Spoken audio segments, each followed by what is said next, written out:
Hi everyone, I'm Donna Stellhorn, your practical astrologer, and today we are talking about the full moon. It's on June 11, it's at 20 degrees of Sagittarius, and it is making a square to the north node and a square to the south node, which means that we're all at a crossroads, and we need to make a choice. We're going to talk about that. We're going to talk about love and money predictions, and at the end of this video, I'm going to talk about one of your four money houses and how to draw money. So the north node and the south node are this continuous strand of energy. The south node represents your past lives, and what you need to release so that you can move forward. The north node represents where you're heading, and if you head in that direction, you find success and happiness. But the temptation is to stay in the south node because it's familiar, and for a while it will feel safe and certain. But over time, this energy just disintegrates and you're left with nothing. So this full moon is sitting square the north node and square the south node. So kind of picture yourself at a T intersection and you have a choice. You can go towards the south node or you can go towards the north node.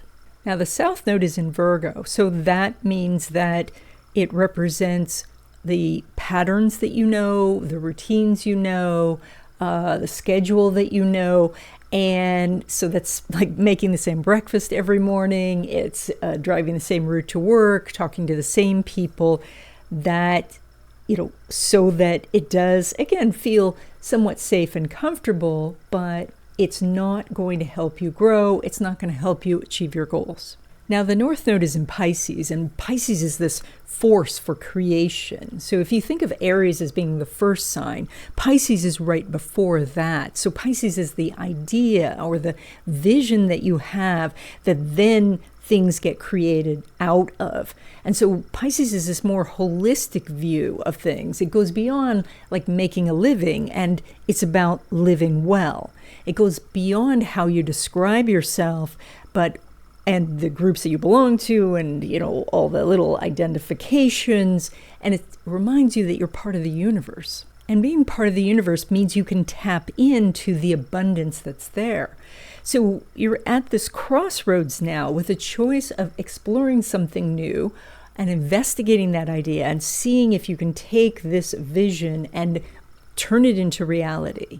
Or you can choose the south node, which is doing the same things you've done before and being in that same routine and stuck in those chores and those endless tasks. Now, that's not to say that laundry doesn't need to get done and dishes don't need to be washed. Those things do need to happen, but this is where you don't make it your entire existence, that you carve out a little bit of time, even just a few minutes a day, so that you can work on the things that are going to bring you real happiness. So this is full moon energy. So it is the busiest time of the whole lunar cycle. And so you're busier now than even usual, which is saying a lot. But you want to stop for a moment and just picture what you want for future cycles. You want to think about maybe what you want to get going on the new moon in a couple of weeks. And if you would like to know what's ahead for you in 2025 and 2026, I do readings. These are live readings by Zoom where we go through your chart and your questions. You can record this session. And so there is a link in the description that gives you more information. Okay, Capricorn, this energy for this full moon is very much about your spiritual life. It's about releasing the blocks that have held you back. This is about looking at unconscious behaviors because they're going to be visible to you at this time, or studying your dreams, or looking at the messages that your body is giving you. And when we look at the south node, which is in this area of rules and these beliefs that may not be true. This is kind of reminds me of the idea of the Zen master who is giving tea, a tea ceremony to his students. And so he takes the student's cup and he pours the tea into the cup, and the cup overflows, and it keeps overflowing onto the table and onto the floor. And the Zen master keeps pouring, and the student says, wait, it's overflowing. And the Zen master says, you've come to listen to what I have to say, but your cup is already full. So this is the idea when we go down to the North Node to say, look at the situation with innocent eyes, look at it with the eyes of curiosity and say, all right, well, what's something I haven't tried? What if my belief about this thing that I believe it can't be solved, what if it can be? What if there is a different type of solution? So this is about asking new questions, especially from the standpoint of going in with a fresh and empty cup. Now, when it comes to relationships, like love relationships, partnerships, collaborations, there's quite a bit of energy going on, but there's no real connection going on between the moon and Saturn. And so it's quite easy for you to miss the email invitation, or someone asks you out, but it didn't really register. And later your friend said that person was asking you out, or your partner wants to talk, but you're distracted. So it's really important to pay attention to get those opportunities, because otherwise it feels like you're focused on other things. Now, when it comes to your money, you pull money from Uranus and Saturn is now in the sign of Aries. And so this means that you're going to have about 2.5 years of this very strong energy. Yes, it's going to go retrograde back into Pisces for a little bit, but this is a time where you're going to have at least a few weeks of feeling this new energy of being able to take your vision, your ideas, and actually break it down into practical steps so that you can see progress, so you can see things happening. This is where ideas go from just this sort of nebulous cloud into actual blueprints or an actual list of steps to take. That's what's happening for you with your money. Now, when it comes to money from business or from investments, the sun is not making an aspect with Saturn, nor is it making an aspect with Uranus. So right now, all of the profits that you're expecting do seem to be coming outside this 2-week period. That means that people are saying, yeah, I'm going to pay you, but can I have a little bit longer? Or you see the investments rising, but they haven't quite gotten to a point where you're ready to sell them.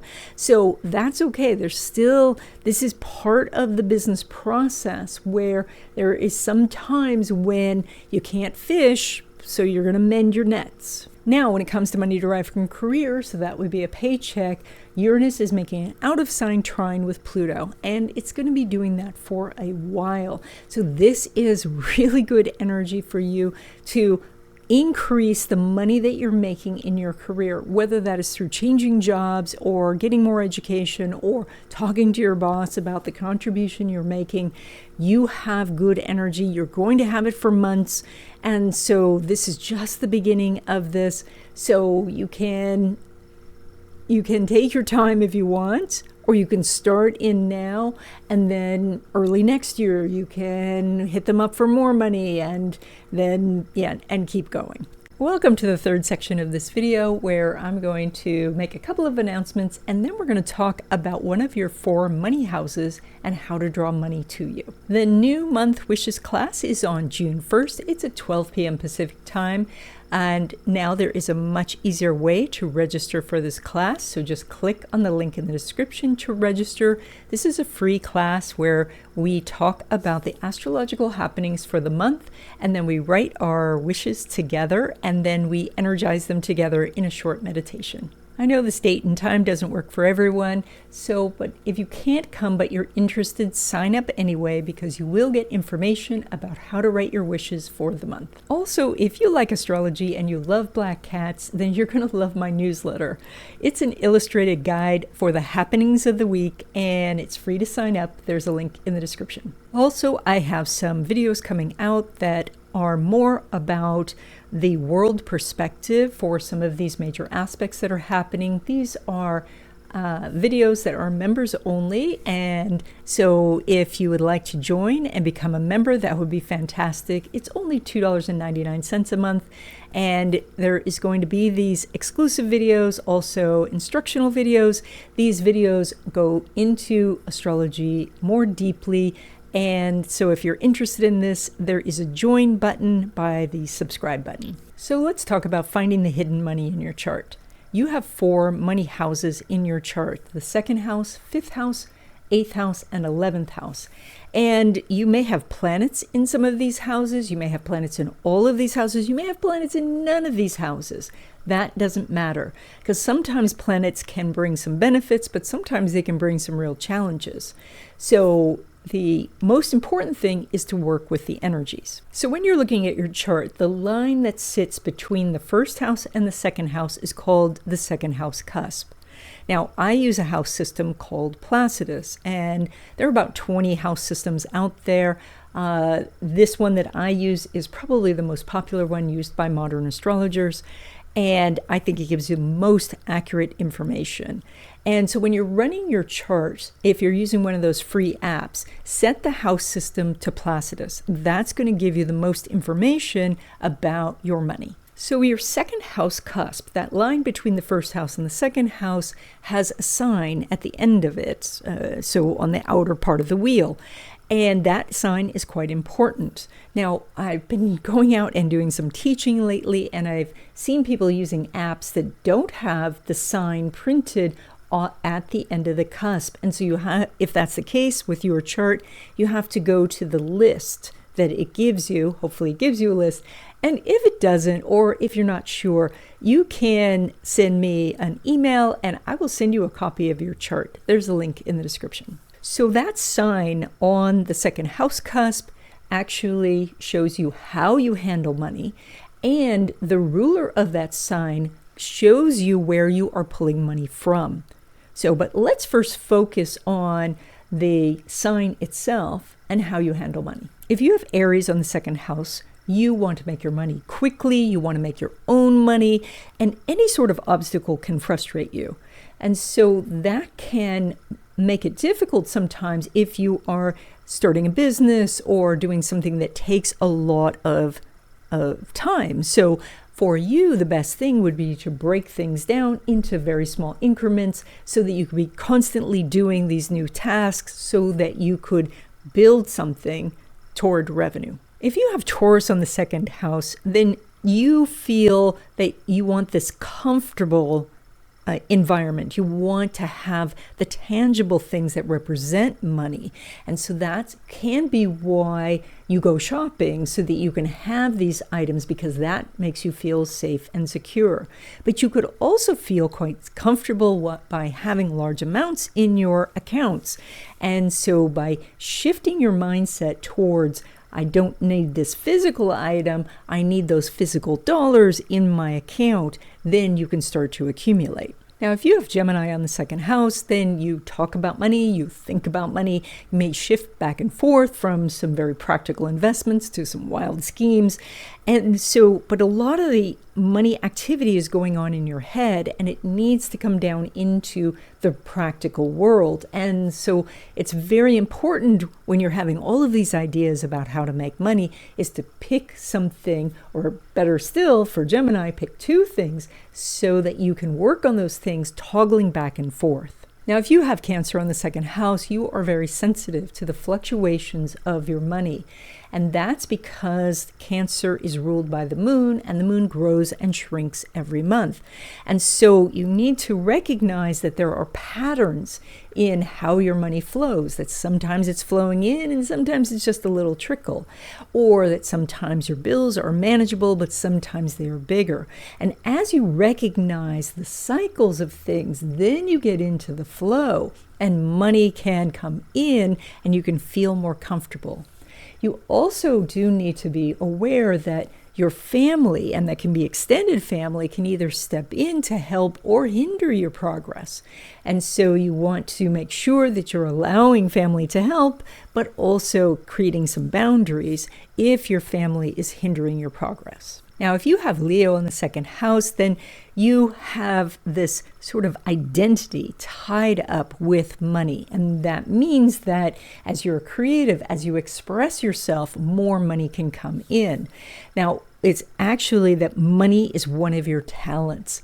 So now, it's also true, though, that with Leo in the second house, that you like to make a grand display. And so you're more likely to buy friends presents or to be lavishly giving gifts to family members.